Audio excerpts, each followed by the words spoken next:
So we are talking about how to be a friend to yourself. And we're talking about what is a friend, what is the definition of a friend, how are you a friend to yourself, and how that can turn into being a friend to other people. Because I think you have to get really clear on what you consider a friend before you can show that to someone else. So what is the definition of a friend? How do you define what a friend is?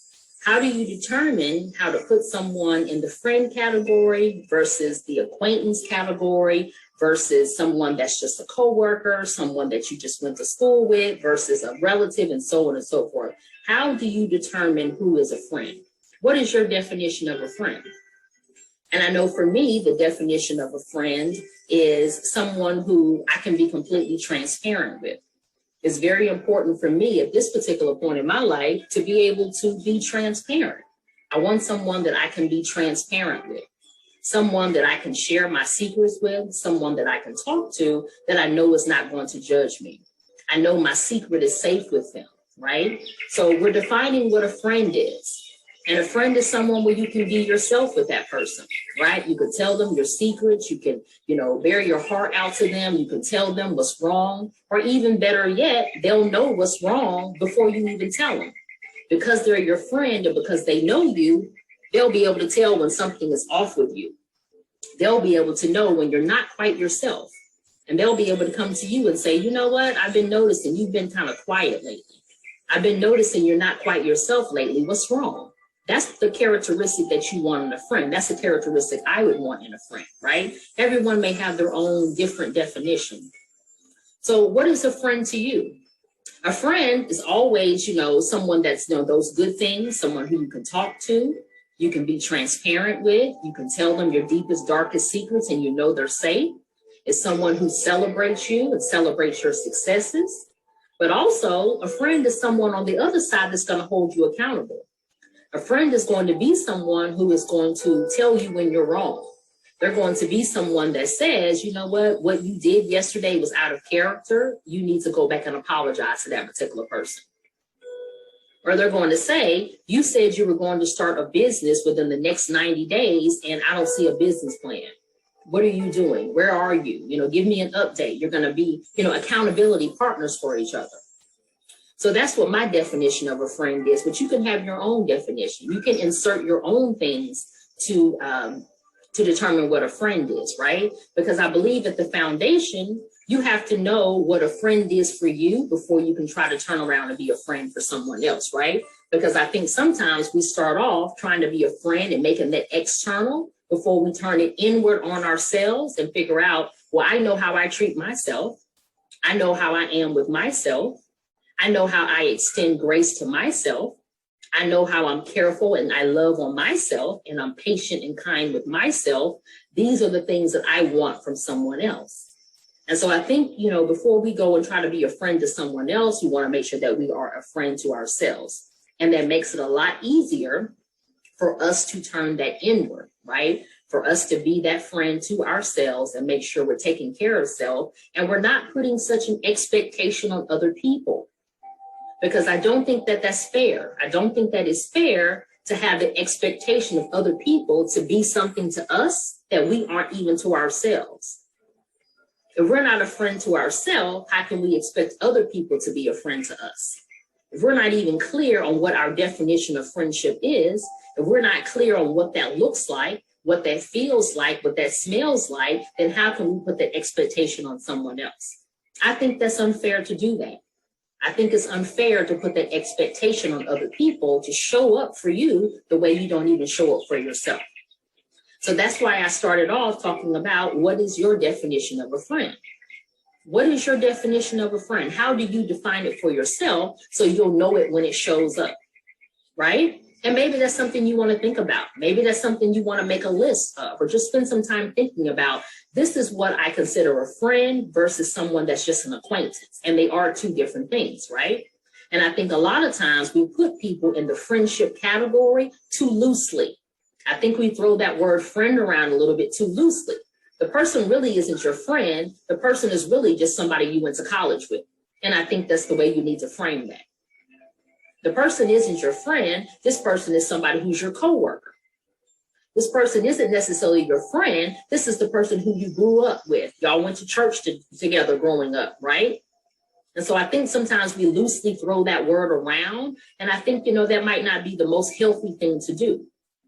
And so again, thinking about what is your definition of a friend, using that as a foundation, and then making sure that however you define it, you are doing those things for yourself. And so I see Passion has now joined us. She's on the live. And so I'm just waiting on her to tap in, and then I can add her. And Passion, I was just kind of filibustering until you got here, just kind of talking about what a friend is, what the definition is, and so on and so forth.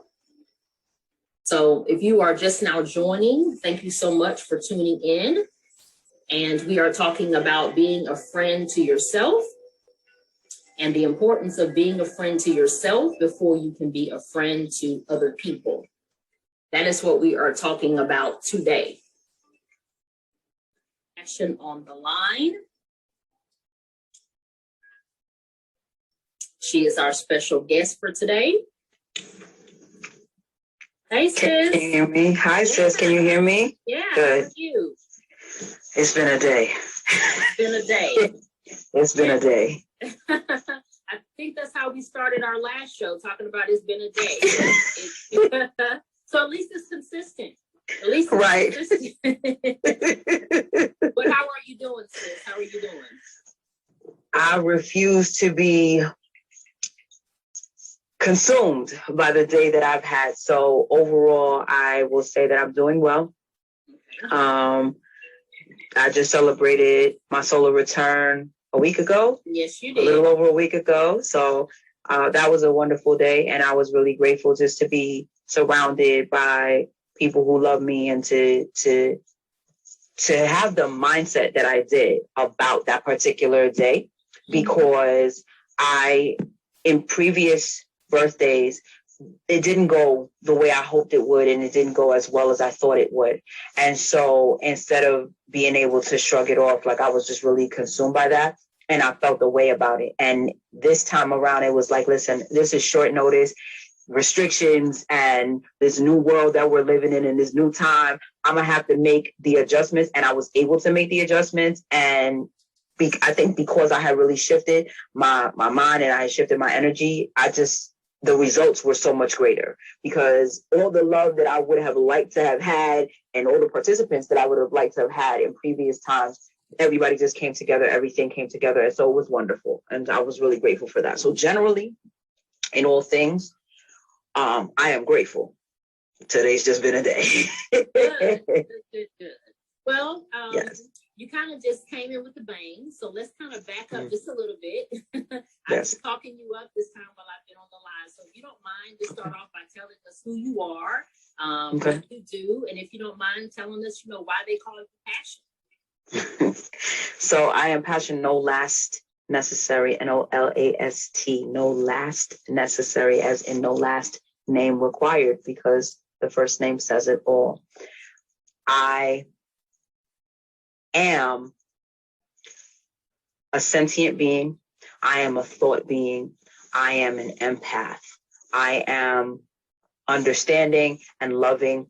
And the reason I say all of those things is because oftentimes we make the mistake of saying I am and following that up with our job description. And if I didn't have that job, I would still be me. I would still be everything that I just listed, irrespective of where I'm employed.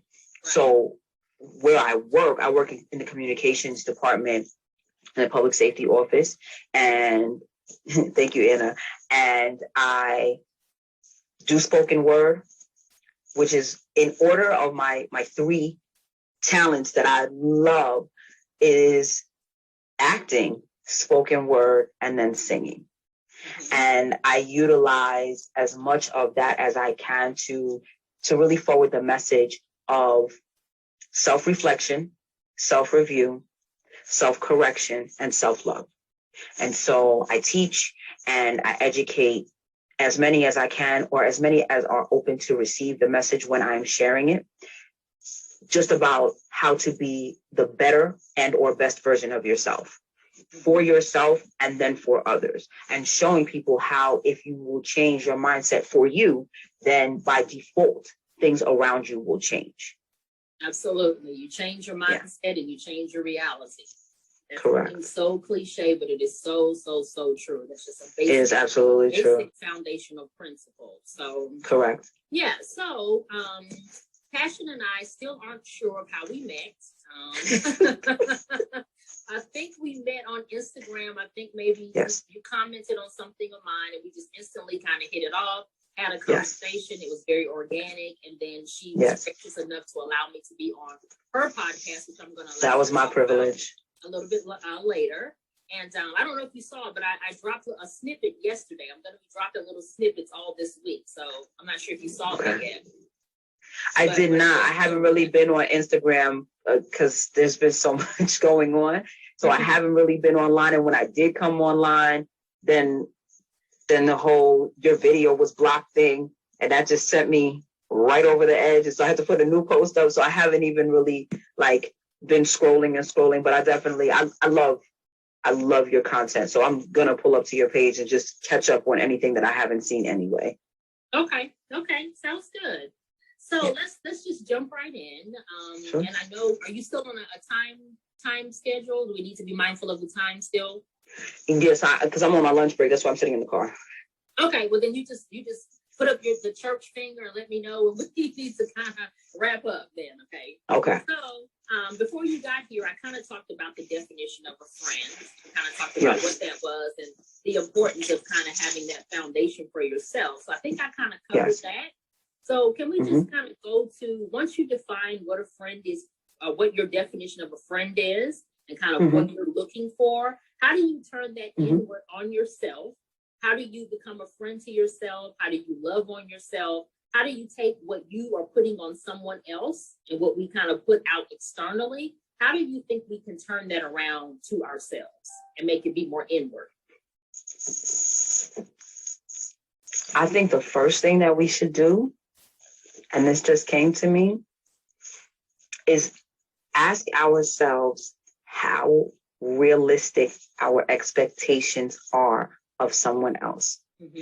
The expectations that you're setting forth for the next person, are they realistic or are they really over the top? Would you be able to do that for someone else? And if you would be able and you would be willing to do that for someone else, why aren't you doing it for yourself? I think that we live in a world where from young, we are taught the importance of other people's opinions of us, and we're taught the importance of other people's value that they put on us, right? And so we diminish and we minimize how important we make ourselves to ourselves.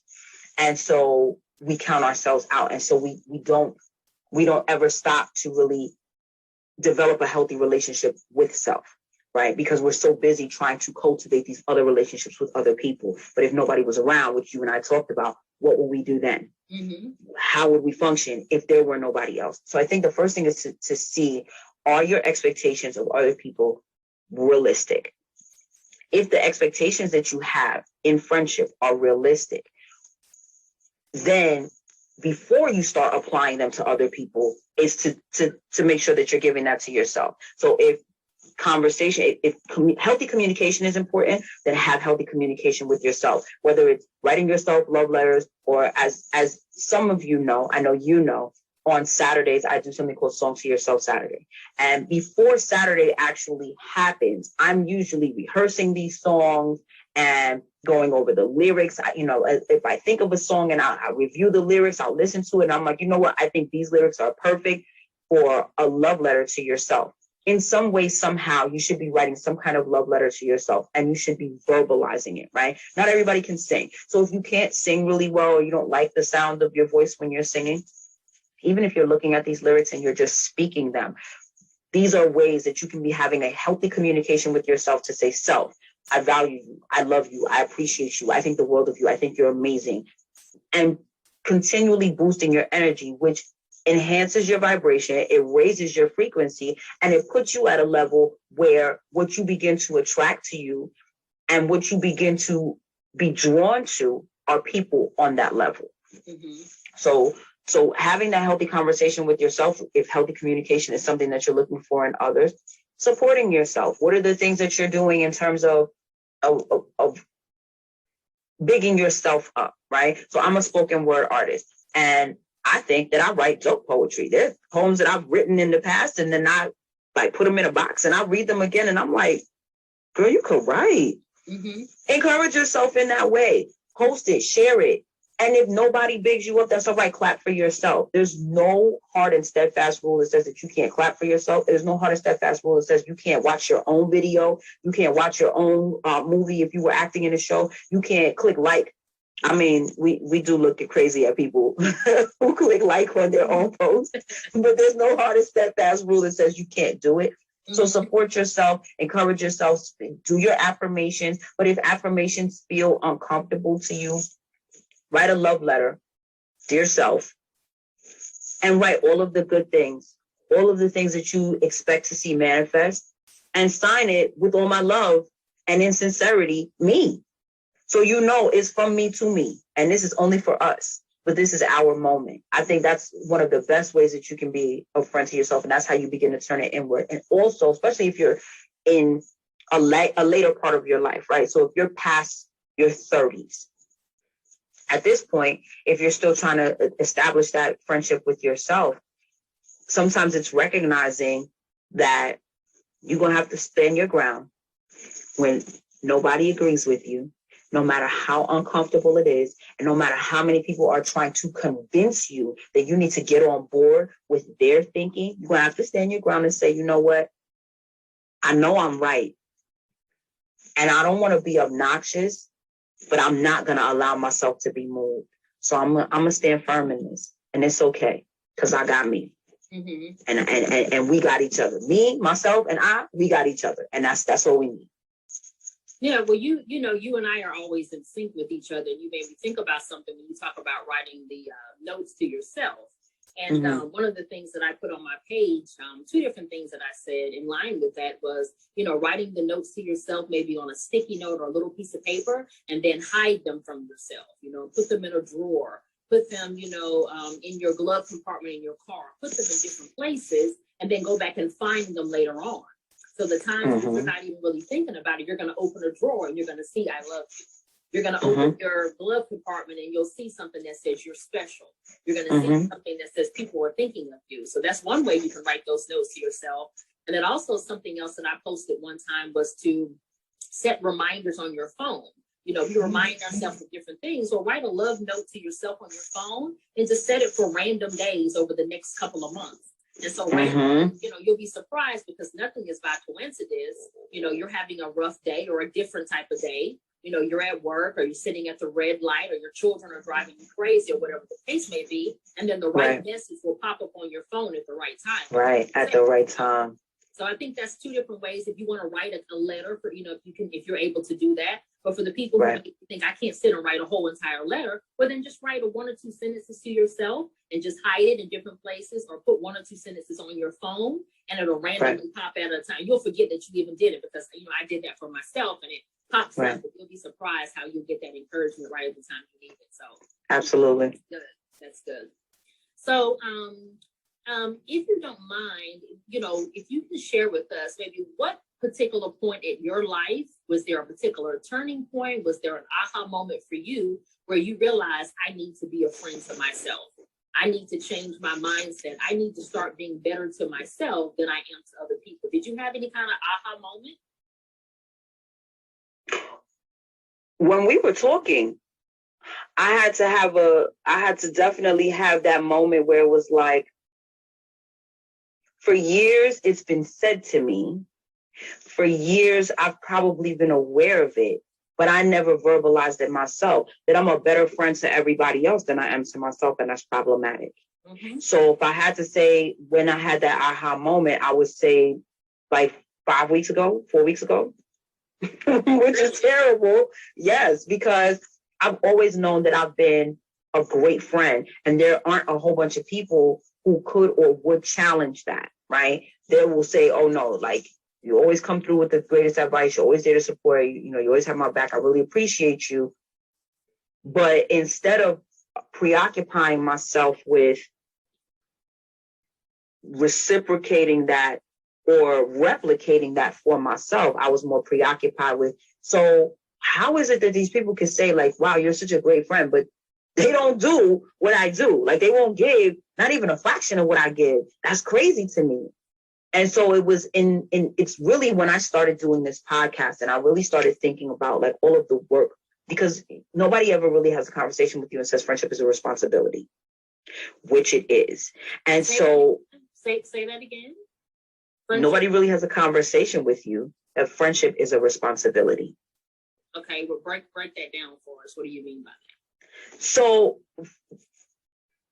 when you know somebody in passing and you hi and bye, that's not a job, right? That's being polite. Mm-hmm. But if Dina calls Passion and says, Passion, I gotta get to Alabama. I gotta take care of my parents. I gotta do such and such and such and such. This is I need you to jump in and do this. There's a responsibility in that. There's a weight that comes with that. Mm-hmm. And if we're friends, then if we sat down and we set the parameters at the beginning of the relationship, then you know either A, Passion is the person I can call who is going to step in, or Passion, I love her and I love to do certain things with her. I love to talk to her and I love to do self-care stuff with her. But in terms of my life is falling apart and I need somebody to help me pick up the pieces, or at least just hold this part together while I try to scramble and do the rest of the work, she ain't that friend. Setting those parameters that's a really, really important part of it. And so when you start to think of all of the things, especially that come along with adult friendship, right? Adults, you may have children, you may not have children. You might have your own mental health issues and you're dealing with things by yourself. You might have issues with your parents. You might have issues with your siblings. You might have issues with your job. There might be things just in your personality.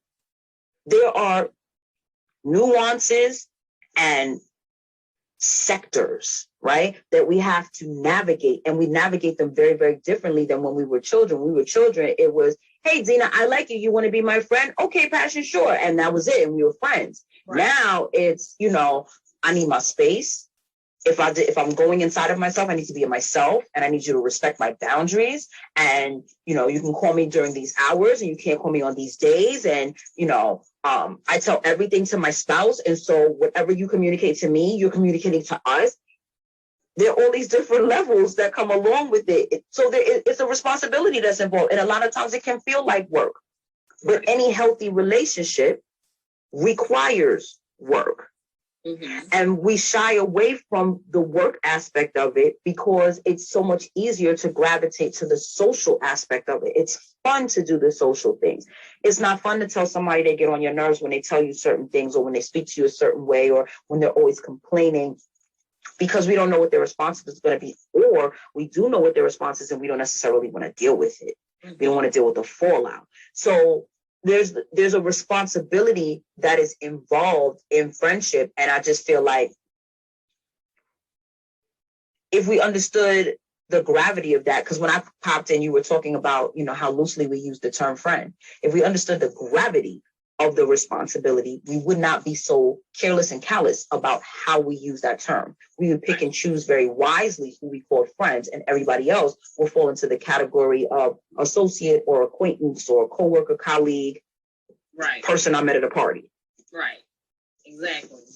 Yeah, mm-hmm. And that's something that I know I've said to myself several times, that, you have to work on your friendships, which is the same thing as it's a responsibility. You have to work on your friendships, and you have to really want to keep those friendships. Mm-hmm. If you want to be friends with somebody 5, 10, 15, 20, 25 years, you have to work on it, right? You have to make sure you stay in contact with that person. And, like you said, you have to have difficult conversations. You have to say, look, right now I don't want company. Right now you can't come over. Or, I don't like when you do X, Y, and Z. And like you said, that's uncomfortable.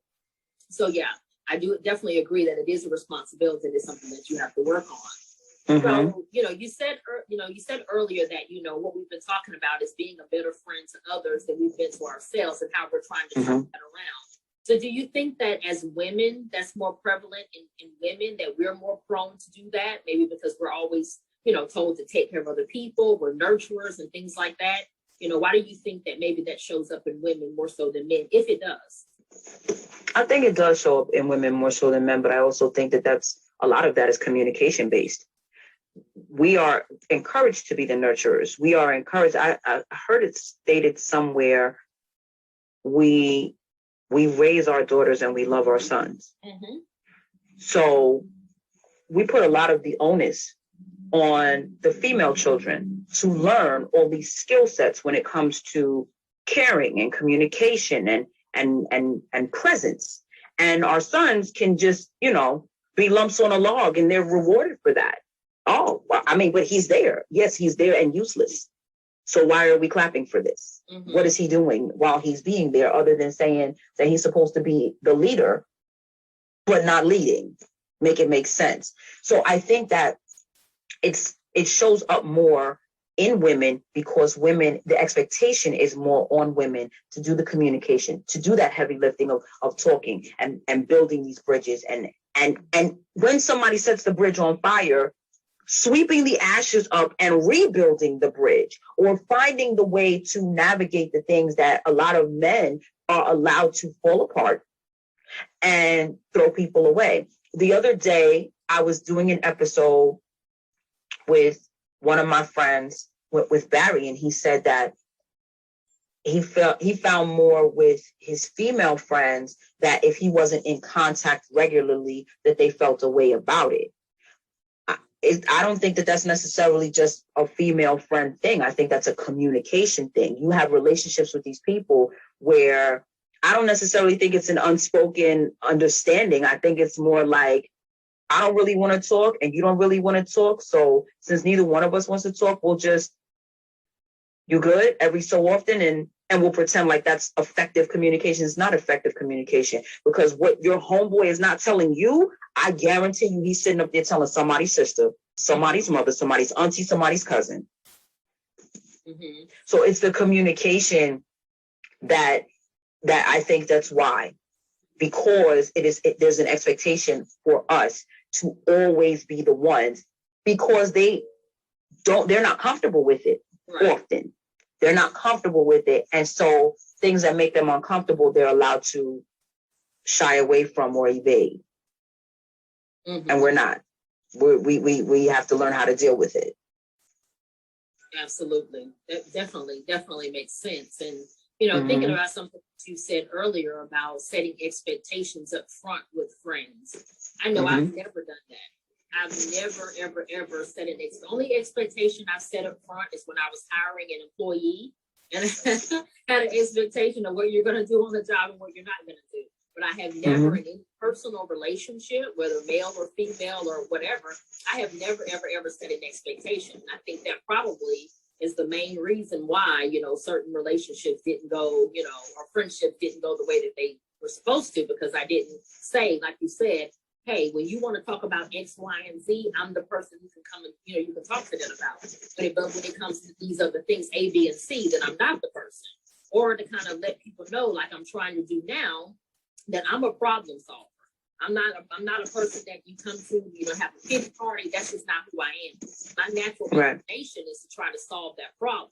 So the first time you want to vent, that's fine. Everybody needs to vent. The second time too. About that third time, I'm trying to come up with a solution, because you can't come back to me with that at the same time. Right. But, setting that expectation and kind of letting people know so they don't feel like, okay, there's a wall up and why is she being mean to me? Why is she not answering the phone? When you already know, I can't listen to the same thing 2 or 3 times. I'm a problem solver. So that was good for me. That's a good case. Or even letting them know something like what you said, you're solution based. I'm solution based as well. So when you first come to me, like, yeah, I'm listening, but I'm listening and saying, okay, well, have you done this? Have you done that? Have you tried this? Have you tried that? Let's start the planning process of looking for the solutions from early on, right? But also letting people know things about you that some people may find quirky, or some people may find off-putting, right? If you're the type of person who will be completely vibrant and then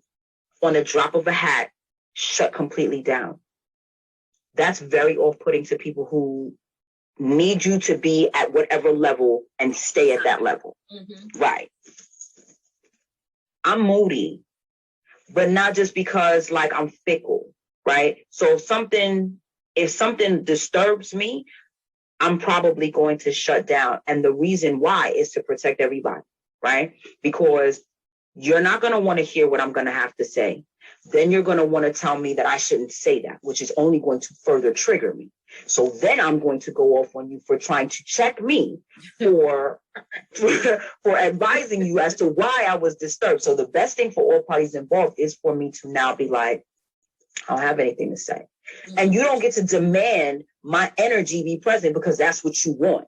Right. Because you think that that's what you want, but it's not, right? So letting people know certain things about yourself up front, like, listen, my mood can shift very easily, right?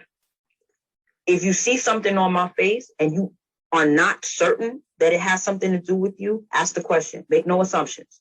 Assume nothing, ask everything, right? Because I've worked in environments where I've had people feel like, oh my God, she's intimidating. Oh my God, she's unapproachable. Oh my God, she's this, she's that, she's the next thing. Because you assigned something to me that had absolutely nothing to do with me. My face is looking like this because I'm reading something and I'm trying to interpret what I'm reading. And when I looked up, you were looking in my face. I didn't give you a screw face. I was looking at this manual trying to understand what I was reading. And I happened to look up and you were there. Now you've decided that I'm unapproachable.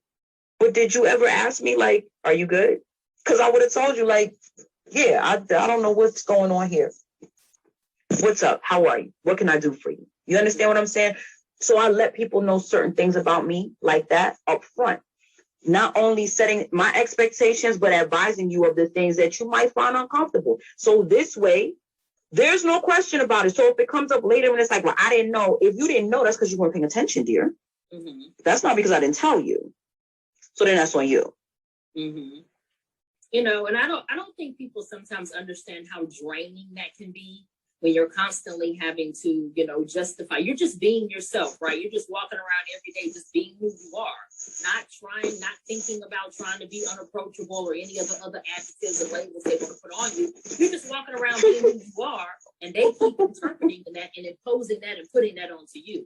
You know, and that's and it's so draining because I know I go through that all the time, which is why I said when I was talking to you before on your show that being in this social distancing space has been like the best thing for me because I don't have to spend so much time being worried about how I'm coming across and how somebody is perceiving me and, you know, doing all these things where I can just be in my home, I can just be in my sanctuary, and I can just be who I am naturally without worrying about it. So, you know, and then another thing, you know, when you said, you know, you're moody, well, you know, that's the label or the name that you gave to it. But, you know, sometimes it's not really a bad thing because people may say I'm moody, but I can only be on or be out and be extroverted for so long. And then I have to have time to recharge. And a lot of people don't really understand that. And I don't really care to explain it at this particular point in my life, right? I'm not really here to be understood by you. I'm here to be respected by you. So I think there's... Oh, come on, say it again and say it louder. I'm not here to be understood by you. I'm here just to be respected by you. You don't have to understand. You just need to respect it. You just need to understand that Dina can be on for so much, or Dina's gonna be available to talk on the phone, and then Dina needs time for herself. Dina needs time to recharge. And it's not based on your approval. I don't have to run it by you. I don't have to give you an explanation. If I'm MIA for a couple of days, I don't really have to give you an explanation. You know, definitely if you're not in that friend category, which is what we're talking about ultimately for the people who came on a little bit later, we're talking about being a friend to yourself. So yeah. So we've kind of got to the external part, but let's kind of reel it back in. And as we're kind of winding down, we could talk about 3 takeaways. What would be the 3 takeaways that you would advise people that are watching this now, people who are going to watch it later? What are 3 ways that they can love on themselves and be a friend to themselves first before they try to be a friend to other people?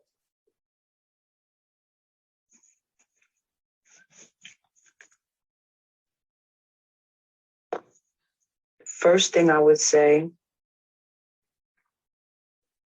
is to become comfortable being by yourself.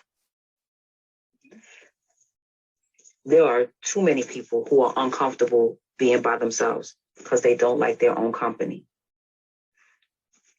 If it were only you And I think that that's a really, really good perspective start point.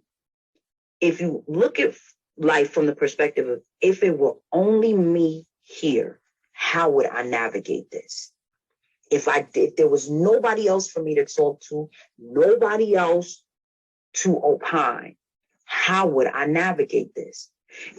If you were Tom Hanks and all you had was Wilson, what would you do? Right?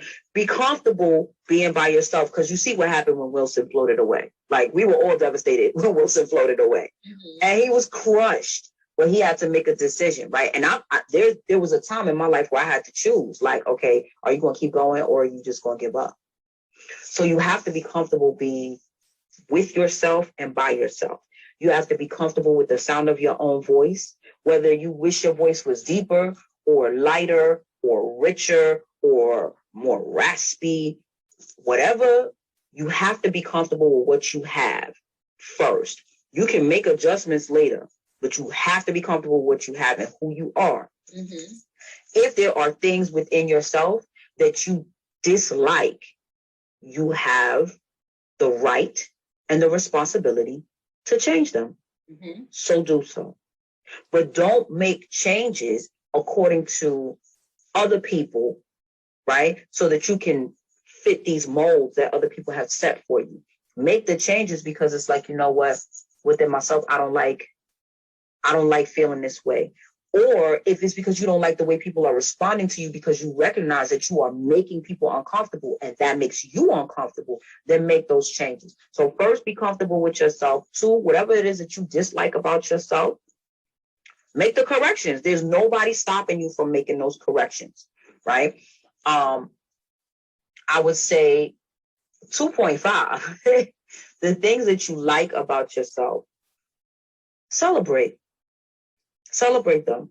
One of my favorite features, one of my favorite features, my hands. I've always loved my fingernails. I loved my mother's fingernails. I've always loved long fingernails. So I celebrate my hands. When I was in high school for ring day, my hands were in the front of the yearbook. I celebrate my hands. My eyes and lips and lashes. Those are my favorite things to dress up. If you look at any of my footage, those are the things you'll always see done when I do some kind of makeup, is lips and lashes. I celebrate those things. Those are the things that I like. Now, if you got a whole bunch of character flaws, or you got a lot of things that like people find very, very off-putting, and I'm not talking about like you have a funky attitude that people don't like, because even people with funky attitudes have a whole team of friends because they got a whole team of people around them that got funky attitudes too, right? Yep. I'm talking about the people that, like, you know, they need some counseling, they need some real help, you know, like sociopaths. That's something different. Now, if you like you that way, I guess I don't really know how to advise you, but those people are usually their own friend anyway. So as crazy as that sounds, they're a great study on how to be a friend to yourself, because they're very comfortable with everything that everybody has a problem with and being who they are, irrespective to who dislikes it or who doesn't approve of it. Mm-hmm. So I would say that that's another thing. And always speak life over yourself. Use your positive words. Like you said, your sticky notes, your surprise sticky notes. Even if it's not a surprise, put things all over the place so you're constantly bombarded with these messages. Because what happens is they become white noise, right? If you have them all over your walls, and they'll become white noise because you're used to seeing them. Mm-hmm. But they're also, while they're white noise to the conscious mind, they're still bombarding the subconscious mind, whether you recognize it or not. Right. So the subconscious is still receiving the messaging every time you look somewhere. I am wonderful. I am whole. I am complete. All my goals are met. I am a homeowner. I am, whatever the case is, whatever it is that you're looking for, those things are still bombarding you when you are not consciously paying attention. And the subconscious is more important than the conscious mind. We give so much credence and we give so much attention to the conscious mind, but the subconscious mind is where it all starts and ends. So, yeah, I think those will be my 3 points. Okay, yeah, I think you covered it. I think that's good. Okay. Okay. Well, we are winding down, and thank you again for joining. Oh, And sorry. that's okay. And at the top of the broadcast, you talked about the what did you call it? The Song for You Saturday. Is that what you called it? Song to Yourself Saturday. Song to Yourself Saturday. And so I definitely have been tuning in and loving what I have been seeing. And I think that's a genius idea. I definitely think that's a brilliant idea. I never would have thought about that. So kudos to you. And I was just wondering if you were able to bless us with a little something here, if you are able to.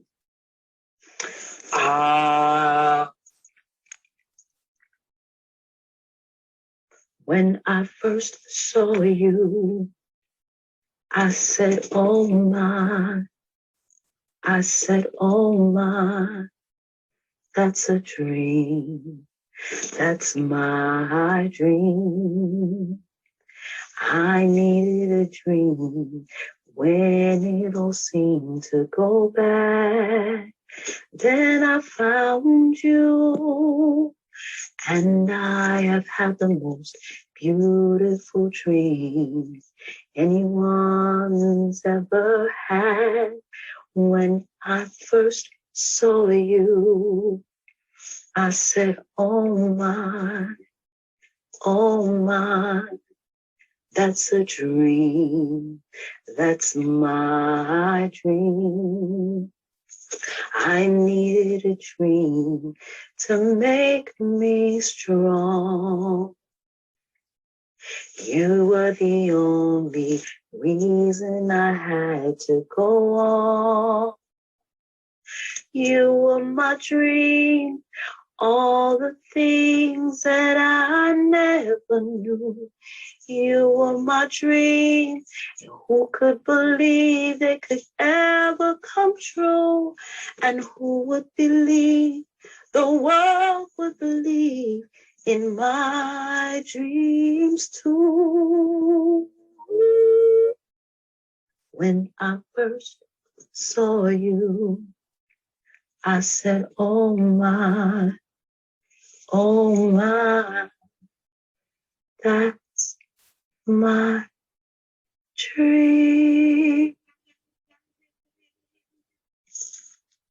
Thank you. Thank you. Thank you so much. That was beautiful. Thank you. Thank you. And definitely make it a point when you're doing that to, because I didn't say this before, look yourself in the eye. So when I do it, I'm always sitting in front of a mirror. And it's specifically so that I'm looking at myself in my eyes and I'm communicating to myself as I'm looking at myself. This is how I feel about you. Right. It will change your vibration 100%. And it's something that I post on Saturdays. Like I said, I do it all the time because I'm constantly rehearsing the songs to make sure I sound okay, make sure I know the lyrics. But the more often you do it, is the higher your vibration becomes. And if you are in a negative space, it will absolutely shift you from that negative space to a positive one. Okay, I'm gonna try that. Because I sing in the shower, I'll say. Mm-hmm. Okay. I'm gonna try that, and I'm gonna try the next time picking a song and singing to myself in the mirror. So I think, like I said, it's a brilliant idea. So once again, thank you so much. Thank you for blessing us. Thank you for your energy, your aura, just your goodness and all of that. And before you go, let the people know where they can find you, all of your different platforms, so everyone can follow you and check you out. Okay, thank you. So I'm here on Instagram at They Call Me Passion. At They Call Me Passion. I also am on Instagram as at My Brilliant Friend Passion, because I have a podcast that I co-host with my brilliant friend, Poriel Scott. And the name of that podcast is My Brilliant Friends Podcast. And friends is plural. My Brilliant Friends Podcast. Episodes go up every Wednesday. Last Wednesday's episode didn't go up, but there was a lot going on. And so the episodes will be up this Wednesday. You can also find me on YouTube. I have a YouTube channel, Passion, period. So it's Passion and the actual punctuation mark, period. And then the word, period, with the punctuation mark, period. Passion, period. Okay. You can find me on Facebook, but Facebook don't really show me too much love. So I'm not very present on Facebook. I'm most active here. You can definitely find me here until I expand and have my website built, and then you will be able to find me on my website. But you can DM me, and you can reach out to me via email as well. All of my emails are, you can hit the link in my bio, and everything is there. And you can contact me if you need me for bookings, if you need me for the social gatherings. I host events. I curate events. I do it all. And where are you physically located? I'm in the Bronx in New York. BX stands up. Where are you from? From again? Yes. New York? Born and raised? Okay. Okay. I thought so. Okay. All right. Well, thank you so much. I don't want to hold you for too long. I know you got to get back. I appreciate you coming over, and maybe we can do it again sometime soon. I would love to. Thank you so much for having me here. And I was saying earlier in this, when you were saying that you had the pleasure of being on my podcast, it really was my pleasure to have you there. It was a really, really, really phenomenal episode. I really enjoyed myself. So thank you for being willing to participate. And I look forward to doing much more work with you. Absolutely. Okay. Good night, sis. Good night. Thank you. Bye-bye. Bye-bye.